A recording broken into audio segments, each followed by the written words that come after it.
আমাদের আজকের নিবেদন বঙ্কিমচন্দ্র চট্টোপাধ্যায়ের বিখ্যাত উপন্যাস বিষবৃক্ষ চতুর্থ পর্ব। গল্প পাঠে আমি সঞ্চিতা। শুরু করার আগে গল্পের আগের পর্বগুলো একটু সংক্ষিপ্ত করে দিই। নগেন্দ্রনাথ নৌকা যাত্রায় কলকাতার উদ্দেশ্যে বেরিয়েছিলেন। রাস্তায় ঝড় বৃষ্টির দাপটে তাকে নিকটের কোনো গ্রামে আশ্রয় নিতে হয় এবং সেখানে সদ্য পিতৃহীনা কুন্দ নন্দিনীকে নিঃসহায় দেখে তিনি তার সাথে করে কুন্দকে কলকাতায় নিয়ে আসেন। কিন্তু সেখানেও কুন্দের কোনো আত্মীয়ের পরিচয় পাওয়া যায় না। তারপর নগেন্দ্র ভার্যা সূর্যমুখীর আনুকূল্যে তার ভাতৃসম তারাচরণের সঙ্গে কুন্দের বিবাহ হয়। 3 বছর পর কুন্দ নন্দিনীর স্বামী তারাচরণের মৃত্যু হয়। তারপর সূর্যমুখী কুন্দ নন্দিনীকে পুনরায় তার বাড়িতে নিয়ে আসেন। শুরু হচ্ছে গল্পের পরের পর্ব। বিধবা কুন্দ নন্দিনী নগেন্দ্রের গৃহে কিছুদিন কালাতিপাত করিল। একদিন মধ্যাহ্নের পর পৌর স্ত্রীরা সকলে মিলিত হইয়া পুরাতন অন্তঃপুরে বসিয়াছিল। ঈশ্বর কৃপায় তাহারা অনেকগুলি সকলে স্ব মনোমত গ্রাম্য স্ত্রী সুলভ কার্যে ব্যাপৃতা ছিল। তাহাদের মধ্যে অনতীত বাল্লা কুমারী হইতে পলিতকেশা বর্ষীয়সী পর্যন্ত সকলেই ছিল। কেহ চুল বাঁধাইতেছিল, কেহ চুল বাঁধিয়া দিতেছিল, কেহ মাথা দেখাইতেছিল, কেহ মাথা দেখিতেছিল এবং উফ উফ করিয়া উকুন মারিতেছিল। কেহ পাকা চুল তুলাইতেছিল, কেহ ধান্য হস্তে তাহা তুলিতেছিল। কোন সুন্দরী স্বীয় বালকের জন্য বিচিত্র গাথা শিয়াইতেছিলেন, কেহ বালককে স্তন্যপান করাইতেছিলেন। কোন সুন্দরী চুলের দড়ি বিনাইতেছিলেন, কেহ ছেলে ঠ্যাঙাইতেছিলেন, ছেলে মুখ বেদান করিয়া 3 গ্রামে সপ্তসুরে রোদন করিতেছিল।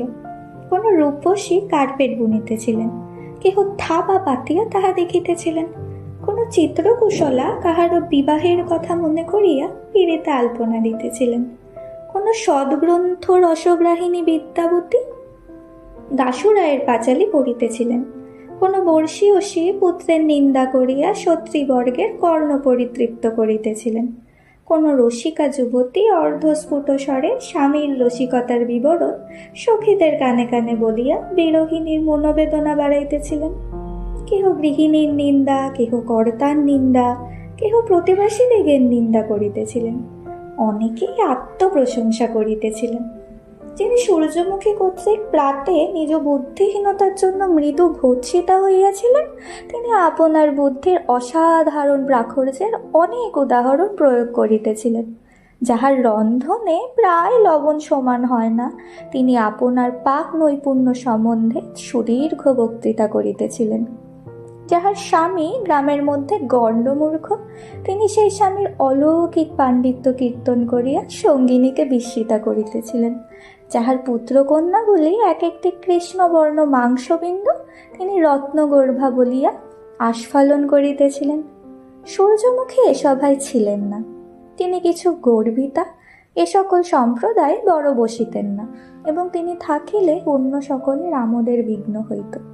সকলেই তাহাকে ভয় করিত, তাহার নিকট মন খুলিয়া সকল কথা চলিত না। কিন্তু কুন্দ নন্দিনী এক্ষণে এই সম্প্রদায় থাকিত, এখনো ছিল। সে একটি বালককে তাহার মাতার অনুরোধে ক খ শিখাইতেছিলেন। কুন্দ বলিয়া দিতেছিল, তাহার ছাত্র অন্য বালকের করস্থ সন্দেশের প্রতি হা করিয়া চাহিয়াছিল, সুতরাং তাহার বিশেষ বিদ্যালাভ হইতেছিল। এমত সময়ে সেই নারী সভা মণ্ডলে জয় রাধে বলিয়া এক বৈষ্ণবী আসিয়া দাঁড়াইল। নগেন্দ্রের ঠাকুর বাড়িতে নিত্য অতিথি সেবা হইত এবং তদ্ব্যতীত সেইখানেই প্রতি রবিবারে তণ্ডুলাদি বিতরণ হইত। ইহা ভিন্ন ভিক্ষার্ত বৈষ্ণবী কি কেহ অন্তঃপুরে আসিতে পারিত না। এই জন্য অন্তঃপুর মধ্যে জয় রাধে শুনিয়া একজন পুরবাসিনী বলিতেছিল, কে রে মাগি বাড়ির ভিতর, ঠাকুর বাড়ি যা। কিন্তু এই কথা বলিতে বলিতে সে মুখ ফিরাইয়া বৈষ্ণবীকে দেখিয়া কথা আর সমাপ্ত করিল না। তৎপরিবর্তে বলিল, ওমা, ই আবার কোন বৈষ্ণবী গো? সকলেই বিস্মিত হইয়া দেখিল যে বৈষ্ণবী যুবতী, তাহার শরীরে আর রূপ ধরে না। সেই বহু সুন্দরী শোভিত রমণীমণ্ডলেও কুন্দ নন্দিনী ব্যতীত তাহা হইতে সমধিক রূপবতী কেহই নহে। তাহার স্ফুরিত বিম্বাধর, সুগঠিত নাসা, বিস্ফারিত ফুল্লেন্দি বরতুল্য চক্ষু, চিত্ররেখাবৎ ভ্রুযুগ, নিটোল ললাট, বাহুযুগের মৃণালবৎ গঠন এবং চম্পক দামবৎ বর্ণ রমণীকুল দুর্লভ। কিন্তু সেখানে যদি কেহ সৌন্দর্যের সদ্বিচারক থাকিত, তবে সে বলিত যে বৈষ্ণবীর গঠনে কিছু লালিত্যের অভাব, চলন ফেরন এই সকল পৌরুষ। বৈষ্ণবীর নাকে রসকলি, মাথায় টেরি কাটা, পরনে কালা পেরে শিমলার ধুতি, হাতে একটি খঞ্জনি, হাতে পিত্তলের বালা এবং তাহার উপরে জলতরঙ্গ চুড়ি। স্ত্রীলোকদিগের মধ্যে একজন বয়োজ্যেষ্ঠা কহিল, হ্যাঁ গা, তুমি কে গা? বৈষ্ণবী কহিল, আমার নাম হরিদাসী বৈষ্ণবী, মা ঠাকুরানীরা গান শুনবে? তখন শুনব গো শুনব, এই ধ্বনি চারিদিকে আবাল বৃদ্ধার কণ্ঠ হইতে বাহির হইতে লাগিল। তখন খঞ্জনি হাতে বৈষ্ণবী উঠিয়া গিয়া ঠাকুরানী দিগের কাছে বসিল।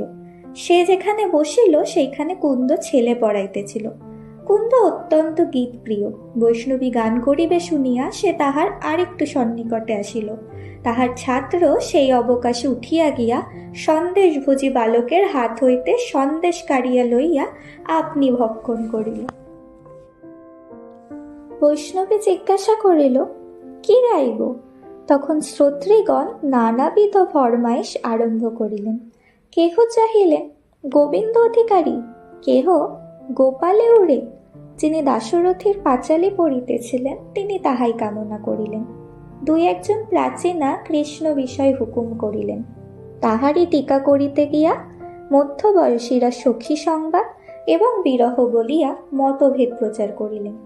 কেহ চাহিলেন গোষ্ঠ। কোনো লজ্জাহীনা যুবতী বলিল, নিধুর টপ্পা গাইতে হয়তো গাও, নহিলে শুনিব না। বৈষ্ণবী সকলের হুকুম শুনিয়া কুন্দের প্রতি বিদ্যুদ্দাম তুল্য এক কটাক্ষ করিয়া কহিল, হ্যাঁ গা, তুমি কিছু ফরমাস করিলে না? কুন্দ তখন লজ্জাবনত মুখী হইয়া অল্প একটু হাসিল, কিছু উত্তর করিল না। কিন্তু তখনই একজন বয়স্যার কানে কানে কহিল, কীর্তন গাইতে বলো না। বয়স্যা তখন কহিল, ওগো, কুন্দ কীর্তন করিতে বলিতেছে গো। তাহা শুনিয়া বৈষ্ণবী কীর্তন করিতে আরম্ভ করিল। সকলের কথা টালিয়া বৈষ্ণবী তাহার কথা রাখিল দেখিয়া কুন্দ বড় লজ্জিতা হইল। হরিদাসী বৈষ্ণবী প্রথমে খঞ্জনিতে দুই একবার মৃদু মৃদু যেন ক্রীড়ার ছলে অঙ্গুলি প্রহার করিল। পরে আপন কণ্ঠ মধ্যে অতি মৃদু মৃদু নববসন্ত প্রেরিতা এক ভ্রমরীর গুঞ্জনবৎ সুরের আলাপ করিতে লাগিল, যেন লজ্জাশীলা বালিকা স্বামীর নিকট প্রথম প্রেম ব্যক্তির জন্য মুখ ফুটাইতেছে। পরে অকস্মাৎ সেই ক্ষুদ্র প্রাণ খঞ্জনি হইতে বাদ্যবিদ্যা বিশারদের অঙ্গুলিজনিত শব্দের ন্যায় মেঘগম্ভীর শব্দ বাহির হইল এবং তৎসঙ্গে শ্রোতৃদিগের শরীর কণ্টকিত করিয়া অঙ্গুলিরনিন্দিত কণ্ঠগীতি ধ্বনি সমুত্থিত হইল। তখন রমণী মণ্ডল বিস্মিত বিমোহিত চিত্তে শুনিল যে সেই বৈষ্ণবীর অতুলিত কণ্ঠ অট্টালিকা পরিপূর্ণ করিয়া আকাশ মার্গে উঠিল। মুরা পৌরস্ত্রীগণ সেই গানের পরিপাট্য কি বুঝিবে? বোদ্ধা থাকিলে বুঝিত যে এই সর্বাঙ্গ তাল্লয় স্বর পরিশুদ্ধ গান কেবল সুকণ্ঠের কার্য নহে। বৈষ্ণবী যেই হোক, সে সঙ্গীত বিদ্যায় অসাধারণ সুশিক্ষিত এবং অল্প বয়সে তাহার পারদর্শী। বৈষ্ণবী গীত সমাপন করিলে পৌরস্ত্রীগণ তাহাকে গাইবার জন্য পুনশ্চ অনুরোধ করিল। তখন হরিদাসী সতৃষ্ণ বিলোল নেত্রে কুন্দনন্দিনীর মুখপানে চাহিয়া পুনশ্চ কীর্তন আরম্ভ করিল। গীত সমাপ্ত হইলে বৈষ্ণবী কুন্দনন্দিনীর মুখপ্রতি চাহিয়া বলিল, গীত গাইয়া আমার মুখ শুকাইতেছে, আমায় একটু জল দাও। কুন্দ পাত্রে করিয়া জল আনিল। বৈষ্ণবী কহিল, তোমাদিগের পাত্র আমি ছুঁইব না, আসিয়া আমার হাতে ঢালিয়া দাও, আমি জাতি বৈষ্ণবী নহি। ইহাতে বুঝাইল বৈষ্ণবী পূর্বে কোনো অপবিত্র জাতিয়া ছিল, এক্ষণে বৈষ্ণবী হইয়াছে। এই কথা শুনিয়া কুন্দ তাহার পশ্চাৎ পশ্চাৎ জল ফেলিবার যে স্থান সেইখানে গেল। যেখানে অন্য স্ত্রীলোকেরা বসিয়া রহিল, সেখান হইতে ওই স্থান এরূপ ব্যবধান যে তথায় মৃদু মৃদু কথা কহিলে কেহ শুনিতে পায় না। সেই স্থানে গিয়া কুন্দ বৈষ্ণবীর হাতে জল ঢালিয়া দিতে লাগিল। বৈষ্ণবী হাত মুখ ধুইতে লাগিল। ধুইতে ধুইতে অন্যের অশ্রুত স্বরে বৈষ্ণবী মৃদু মৃদু বলিতে লাগিল, তুমি নাকি গা কুন্দ? কুন্দ বিস্মিত হইয়া জিজ্ঞাসা করিল, কেন গা? তোমার শাশুড়িকে কখনো দেখিয়াছ? না। কুন্দ শুনিয়াছিল যে তাহার শাশুড়ি ভ্রষ্টা হইয়া দেশ ত্যাগিনী হইয়াছিল। তোমার শাশুড়ি এখানে আসিয়াছেন, তিনি আমার বাড়িতে আছেন। তোমাকে একবার দেখবার জন্য বড়ই কাঁদিতেছেন। আহা, হাজার হোক শাশুড়ি, সে তো এখানে আসিয়া তোমাদের গিন্নির কাছে সে পোড়ার মুখ দেখাতে পারবে না। তা তুমি একবার কেন আমার সঙ্গে গিয়ে তাকে দেখা দিয়ে এসো না? কুন্দ সরলা হইলেও বুঝিল যে সে শাশুড়ির সঙ্গে সম্বন্ধ স্বীকারই অকর্তব্য। অতএব বৈষ্ণবীর কথায় কেবল ঘাড় নাড়িয়া অস্বীকার করিল। কিন্তু বৈষ্ণবী ছাড়ে না, পুনঃ পুনঃ উত্তেজনা করিতে লাগিল। তখন কুন্দ কহিল, আমি গিন্নিকে না বলিয়া যাইতে পারিব না। হরিদাসী মানা করিল, বলিল, গিন্নিকে বলিও না, যাইতে দিবে না। হয়তো তোমার শাশুড়িকে আনিতে পাঠাইবে, তাহা হইলে তোমার শাশুড়ি দেশ ছাড়া হইয়া পলাইবে। বৈষ্ণবে যতই দার্ঢ্য প্রকাশ করুক, কুন্দ কিছুতেই সূর্যমুখীর অনুমতি ব্যতীত যাইতে সম্মত হইল না। তখন অগত্যা হরিদাসী বলিল, আচ্ছা, তবে তুমি গিন্নিকে ভালো করিয়া বলিয়া রেখো, আমি আর একদিন আসিয়া লইয়া যাইব। কিন্তু দেখো, ভালো করিয়া বলো, আর একটু কাদা কাটা করিও, নহিলে হইবে না। কুন্দ ইহাতে স্বীকৃত হইল না, কিন্তু বৈষ্ণবীকে হ্যাঁ কি না কিছুই বলিল না। তখন হরিদাসী হস্তমুখ প্রক্ষালন সমাপ্ত করিয়া অন্য সকলের কাছে ফিরিয়া আসিয়া পুরস্কার চাহিল। এমত সময়ে সেইখানে সূর্যমুখী আসিয়া উপস্থিত হইলেন। তখন বাজে কথা একবারে বন্ধ হইল। অল্প বয়স্কারা সকলেই এক একটা কাজ লইয়া বসিল। সূর্যমুখী হরিদাসীকে আপাদমস্তক নিরীক্ষণ করিয়া কহিলেন, তুমি কে গা? তখন নগেন্দ্রের এক মামি কহিলেন, ও একজন বৈষ্ণবী, গান করিতে এসেছে। গান যে সুন্দর গায়, এমন গান কখনো শুনিনে মা, তুমি একটা শুনিবে? গা তো গা হরিদাসী, একটি ঠাকুরন বিষয়ে গা। হরিদাসী এক অপূর্ব শ্যামা বিষয়ে গাইলে সূর্যমুখী তাহাতে মোহিতা ও প্রীতা হইয়া বৈষ্ণবীকে পুরস্কার পূর্বক বিদায় করিলেন। বৈষ্ণবী প্রণাম করিয়া এবং কুন্দের প্রতি আরেকবার দৃষ্টিক্ষেপ করিয়া বিদায় লইল। সূর্যমুখী চক্ষে আড়ালে গেলেই সে খঞ্জনিতে মৃদু মৃদু খ্যামটা বাজাইয়া মৃদু মৃদু গাইতে গাইতে গেল। বৈষ্ণবী গেলে স্ত্রীলোকেরা অনেকক্ষণ কেবল বৈষ্ণবীর প্রসঙ্গ লইয়াই রহিল।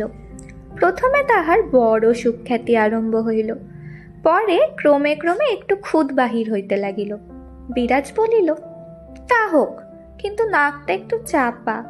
তখন বামা বলিল, রংটা বাপু বড় ফ্যাকাশে। তখন চন্দ্রমুখী বলিল, চুলগুলো যেন সনের দড়ি। তখন চাপা বলিল, কপালটা একটু উঁচু। কমলা বলিল, ঠোঁট দুখানা পুরু। হারানি বলিল, গরমটা বড় কাট কাট। প্রমাদ বলিল, মাগির বুকের কাছটা যেন যাত্রার সখীদের মতো, দেখে ঘৃণা করে। এইরূপে সুন্দরী বৈষ্ণবী শীঘ্রই অদ্বিতীয় কুৎসিত বলিয়া প্রতিপন্ন হইল। তখন ললিতা বলিল, তা দেখিতে যেমন হোক, মাগি গায়ে ভালো, তাহাতেও নিস্তার নাই। চন্দ্রমুখী বলিল, তাই বা কি, মাগির গলা মোটা।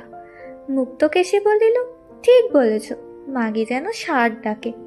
অনঙ্গ বলিল, মাগি গান জানে না, একটাও দাশুরায়ের গান গাইতে পারিল না। কনক বলিল, মাগের তালবোধ নাই।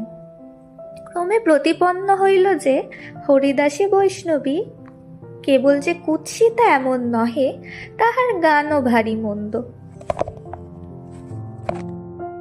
হরিদাসী বৈষ্ণবী দত্তদিগের গৃহ হইতে নিষ্ক্রান্ত হইয়া দেবীপুরের দিকে গেল। দেবীপুরে বিচিত্র লৌহ রেল পরিবেষ্টিত এক পুষ্পোদ্যান আছে। তন্মধ্যে নানাবিধ ফল পুষ্পের বৃক্ষ, মধ্যে পুষ্করিণী, তাহার উপরে বৈঠকখানা। হরিদাসী সেই পুষ্পোদ্যানে প্রবেশ করিল এবং বৈঠকখানায় প্রবেশ করিয়া এক নিভৃত কক্ষে গিয়া বেশ পরিত্যাগে প্রবৃত্ত হইল। অকস্মাৎ সেই নিবিড় কেশদাম রচিত কবরী মস্তকচ্যুত হইয়া পড়িল। সে তো পরচুলা মাত্র। বক্ষ হইতে স্তনযুগল খসিল, তাহা বস্ত্র নির্মিত। বৈষ্ণবী পিত্তলের বালা ও স্ত্রী বেশ ঘুচিয়া এক অপূর্ব সুন্দর যুবা পুরুষ দাঁড়াইল। যুবার বয়স ৫৫ বৎসর, কিন্তু ভাগ্যক্রমে মুখমণ্ডলে রোমাবলীর চিহ্ন মাত্র ছিল না। মুখ এবং গঠন কিশোর বয়স্কের ন্যায়, কান্তি পরম সুন্দর। এই যুবা পুরুষ দেবেন্দ্রবাবু। পূর্বেই তাহার কিছু পরিচয় দেওয়া হইয়াছে। দেবেন্দ্র এবং নগেন্দ্র উভয়ই এক বংশোদ্ভূত, কিন্তু বংশের উভয় শাখার মধ্যে পুরুষানুক্রমে বিবাদ চলিতেছে। এমনকি দেবীপুরের বাবুদিগের সঙ্গে গোবিন্দপুরের বাবুদিগে মুখের আলাপ পর্যন্ত ছিল না। পুরুষানুক্রমে দুই শাখায় মোকদ্দমা চলিতেছে। শেষে এক বড় মোকদ্দমায় নগেন্দ্রের পিতামহ দেবেন্দ্রের পিতামহকে পরাজিত করায় দেবীপুরের বাবুরা একেবারে হীনবল হইয়া পড়িলেন। ডিক্রি জারিতে তাহাদের সর্বস্ব গেল। গোবিন্দপুরের বাবুরা তাহাদের তালুক সকল কিনিয়া লইলেন। সেই অবধি দেবীপুর রস্যতেজা, গোবিন্দপুর বর্ধিতশ্রী হইতে লাগিল। উভয় বংশে আর কখনো মিল হইল না। দেবেন্দ্রের পিতা ক্ষুণ্ণ ধন গৌরব পুনর্বর্ধিত করিবার জন্য এক উপায় করিলেন। গণেশবাবু নামে আরেকজন জমিদার হরিপুর জেলার মধ্যে বাস করিতেন। তাহার একমাত্র অপত্য হৈমবতী। দেবেন্দ্রের সঙ্গে হৈমবতীর বিবাহ দিলেন। হৈমবতীর অনেক গুণ। সে কুরূপা, মুখরা, অপ্রিয়বাদিনী, আত্মপরায়ণা। যখন দেবেন্দ্রের সহিত তাহার বিবাহ হইল তখনও পর্যন্ত দেবেন্দ্রের চরিত্র নিষ্কলঙ্ক। লেখাপড়ায় তাহার বিশেষ যত্ন ছিল এবং প্রকৃতিও সুধীর ও সত্যনিষ্ঠ ছিল।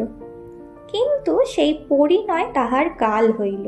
যখন দেবেন্দ্র উপযুক্ত বয়ঃপ্রাপ্ত হইলেন তখন দেখিলেন যে ভার্যার গুণে গৃহে তাহার কোনো সুখেরই আশা নাই।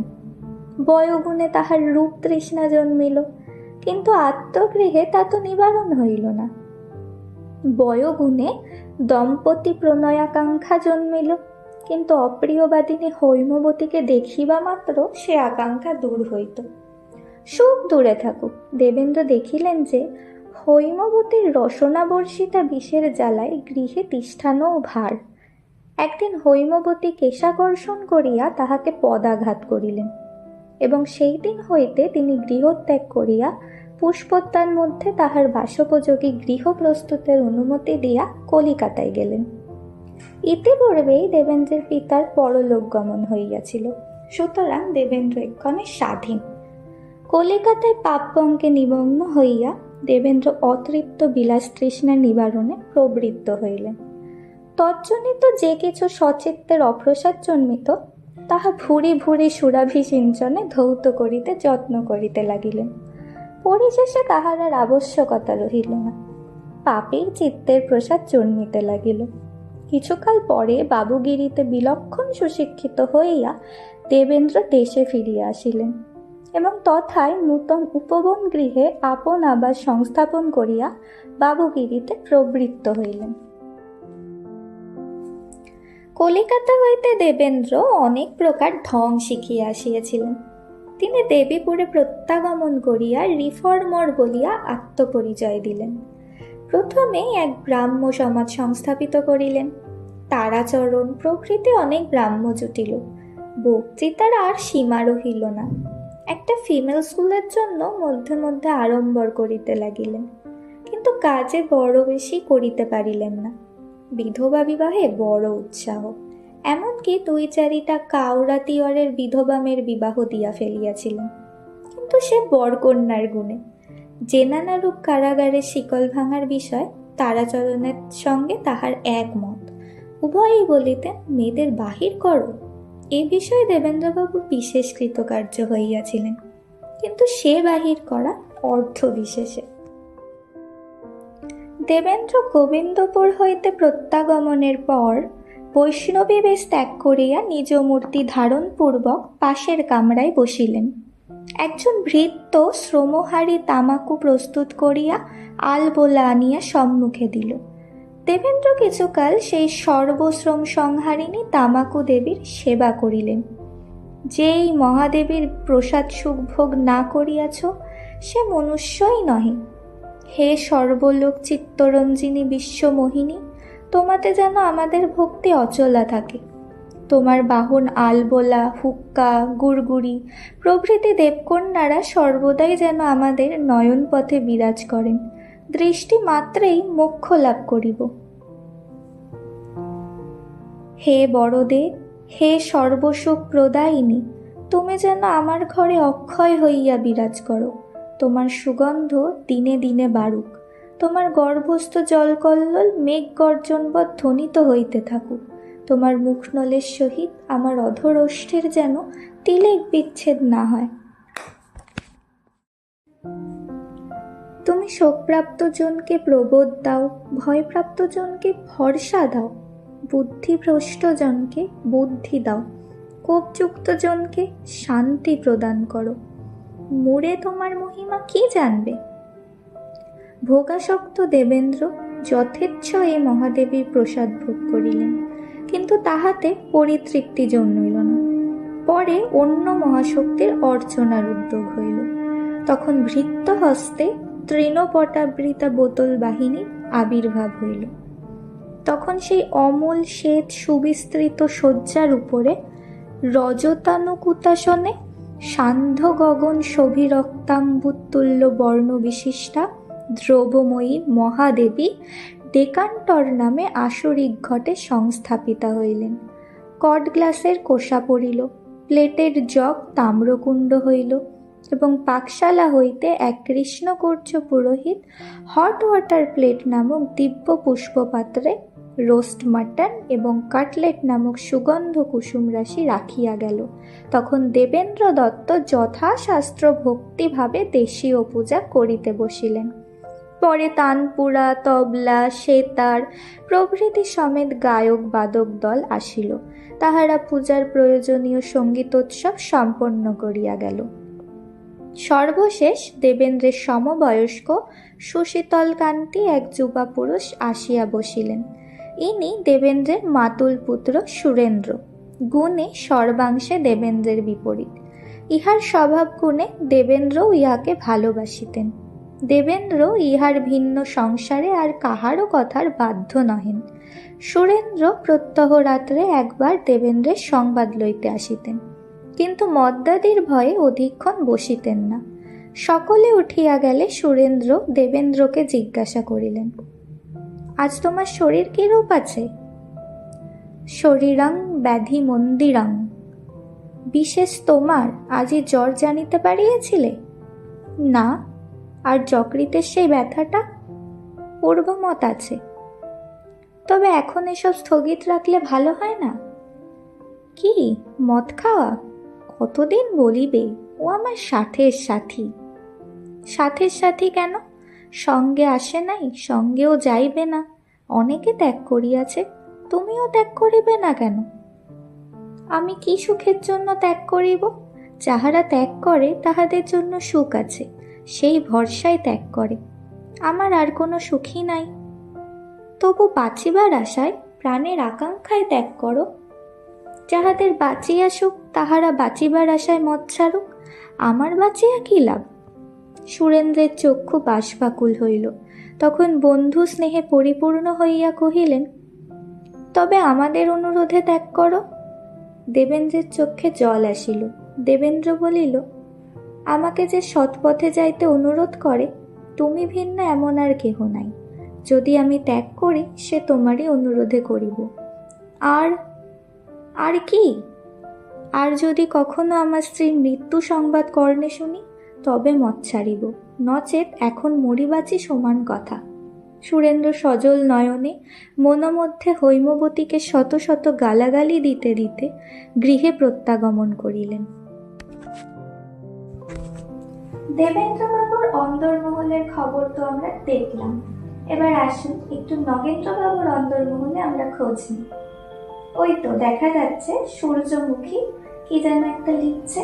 চলুন দেখি সূর্যমুখী কাকে পত্র লিখছে। প্রাণাধিকা শ্রীমতী কমলমণি দাসী চিরায়ুষ্মতিষু।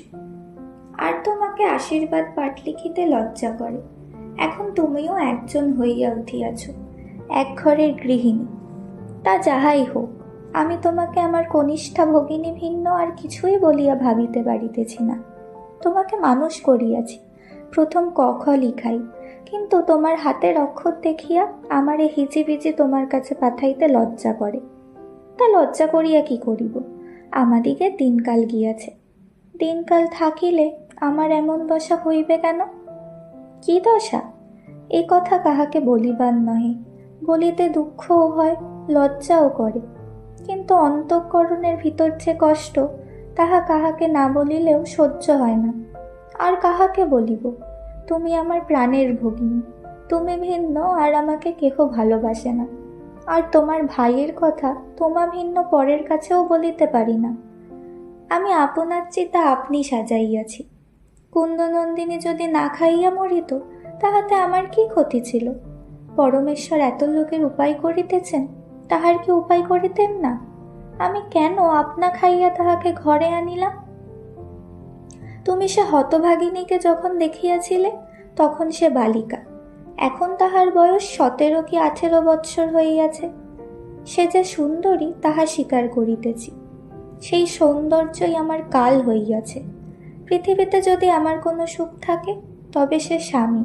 পৃথিবীতে যদি আমার কোনো চিন্তা থাকে, তবে সে স্বামী। পৃথিবীতে যদি আমার কোনো কিছু সম্পত্তি থাকে, তবে সে স্বামী। সেই স্বামী কুন্দনন্দিনী আমার হৃদয় হইতে কাড়িয়া লইতেছে। পৃথিবীতে আমার যদি কোনো অভিলাষ থাকে, তবে সে স্বামী স্নেহ। সেই স্বামী স্নেহ হইতে কুন্দনন্দিনী আমাকে বঞ্চিত করিতেছে। তোমার সহোদরকে মন্দ বলিও না, আমি তাহার নিন্দা করিতেছি না। তিনি ধর্মাত্মা, শত্রুতেও তাহার চরিত্রের কলঙ্ক এখনো করিতে পারে না। আমি তাহার নিন্দা করিতেছি না। তিনি প্রাণপণে আপনার চিত্তকে বশ করিতেছেন। যেদিকে কুন্দনন্দিনী থাকে, সাধ্যানুসারে কখনো সেদিকে নয়ন ফিরান না। নিতান্ত প্রয়োজন না হইলে তাহার নাম মুখে আনেন না। এমনকি তাহার প্রতি কর্কশ ব্যবহারও করিয়া থাকেন। তাহাকে বিনা দোষে ভৎসনা করিতেও শুনিয়াছি। তবে কেন আমি এত হাবড়হাটে লিখিয়া মরি? পুরুষে কথা জিজ্ঞাসা করিলে বুঝানো বড় ভার হইত, কিন্তু তুমি মেয়ে মানুষ, এতক্ষণে বুঝিয়াছ। যদি কুন্দনন্দিনী অন্য স্ত্রীলোকের মতো তাহার চোখে সামান্য হইত, তবে তিনি কেন তাহার প্রতি না চাহিবার জন্য ব্যস্ত হইবেন? তাহার নাম মুখে না আনিবার জন্য কেন এত যত্নশীল হইবেন? কুন্দনন্দিনীর জন্য তিনি আপনার নিকট অপরাধী হইয়াছেন। এজন্য কখনো কখনো তাহার প্রতি অকারণ ভৎসনা করেন। সে রাগ তাহার উপর নহে, আপনার উপর। সে ভৎসনা তাহাকে নহে, আপনাকে। আমি ইহা বুঝিতে পারি। আমি এতকাল পর্যন্ত অনন্যব্রত হইয়া অন্তরে বাহিরে কেবল তাহাকেই দেখিলাম। তাহার ছায়া দেখিলে তাহার মনের কথা বলিতে পারি। তিনি আমাকে কি লুকাইবেন? কখনো কখনো অন্য মনে তাহার চক্ষু এদিক ওদিক চাহে কাহার সন্ধানে, তাহা কি আমি বুঝিতে পারি না? দেখিলে আবার ব্যস্ত হইয়া চক্ষু ফিরাইয়া লয়েন কেন, তাহাকে বুঝিতে পারি না? কাহার কণ্ঠের শব্দ শুনিবার জন্য আহারের সময় গ্রাস হাতে করিয়াও কান তুলিয়া থাকেন, তাহা কি বুঝিতে পারি না? হাতের ভাগ হাতে থাকে, কি মুখে দিতে কি মুখে দেন, তবু কান তুলিয়া থাকেন কেন? আবার কুন্দেশ্বর কানে গেলে তখনই বড় জোরে হাপুস হুপুস করিয়া ভাত খাইতে আরম্ভ করেন কেন, তাকে বুঝিতে পারি না? আমার প্রাণাধিক সর্বদা প্রসন্ন বদন, এখন এত অন্যমনা কেন? কথা বলিলে কথা কানে না তুলিয়া অন্য মনে উত্তর দেন, আমি যদি রাগ করিয়া বলি আমি শীঘ্র মরি, তিনি না শুনিয়া বলেন এত অন্যমনা কেন? জিজ্ঞাসা করিলে বলেন মোকদ্দমার জ্বালায়। আমি জানি মোকদ্দমার কথা তাহার মনে স্থান পায় না। যখন মোকদ্দমার কথা বলেন তখন হাসিয়া হাসিয়া কথা বলেন। আর এক কথা, একদিন পাড়ার প্রাচীনের দল কুন্দের কথা কহিতেছিল। তাহার বাল্য বৈধব্য, অনাথি নৃত্য এই সকল লইয়া তাহার জন্য দুঃখ করিতেছিল। তোমার সহোদর সেখানে উপস্থিত ছিলেন। আমি অন্তরাল হইতে দেখিলাম তাহার চক্ষু পুড়িয়া গেল জলে। তিনি সহসা দ্রুত বেগে সে স্থান হইতে চলিয়া গেলেন। একজন নূতন দাসী রাখিয়াছি, তাহার নাম কুমুদ। বাবু তাহাকে কুমুদ বলিয়া ডাকে। কখনো কখনো কুমুদ বলিয়া ডাকিতে কুন্দ বলিয়া ফেলেন। আর কত অপ্রতিভ হন! অপ্রতিভ কেন? একথা বলিতে পারিব না যে তিনি আমাকে অযত্ন বা অনাদর করেন, বরং পূর্বাপেক্ষা অধিক যত্ন, অধিক আদর করেন।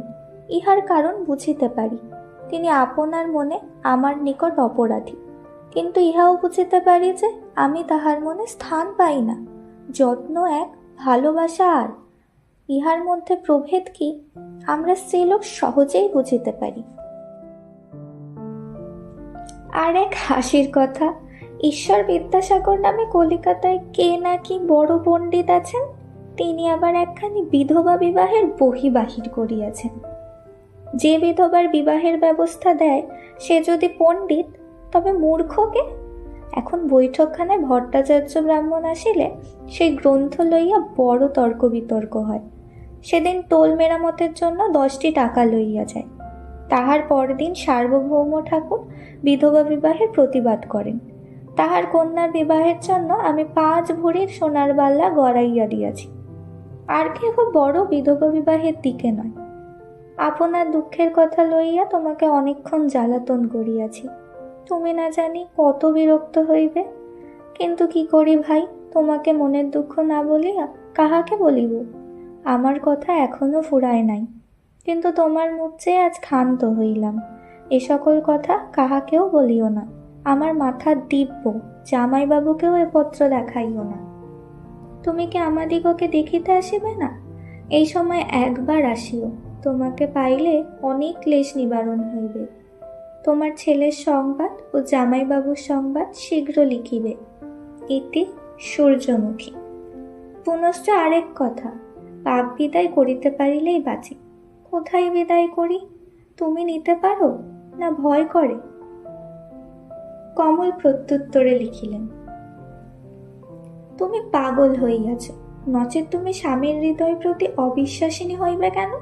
স্বামীর প্রতি বিশ্বাস হারাইও না। আর যদি নিতান্তই সে বিশ্বাস না রাখিতে পারো, তবে দিঘির জলে ডুবিয়া মরিতে পারো। স্বামীর প্রতি যাহার বিশ্বাস রহিল না, তাহার মরাই মঙ্গল। নগেন্দ্রের মনে কুন্দনন্দিনীর প্রতি সত্যিই কি কোনো অনুভূতি জন্মেছে, নাকি এগুলো শুধুই সূর্যমুখীর কল্পনা মাত্র? আর যদি সত্যিই হয়ে থাকে, তাহলে নগেন্দ্র আর কুন্দনন্দিনীর সমীকরণ কোন দিকে গড়াবে? সূর্যমুখী বা কি করবে? ওদিকে কুন্দনন্দিনীর মনের খবরও তো আমরা কিছু জানি না। আসছি গল্পের পরের পর্ব নিয়ে। শুনতে থাকুন বিষবৃক্ষ। গল্প পাঠে আমি সঞ্চিতা।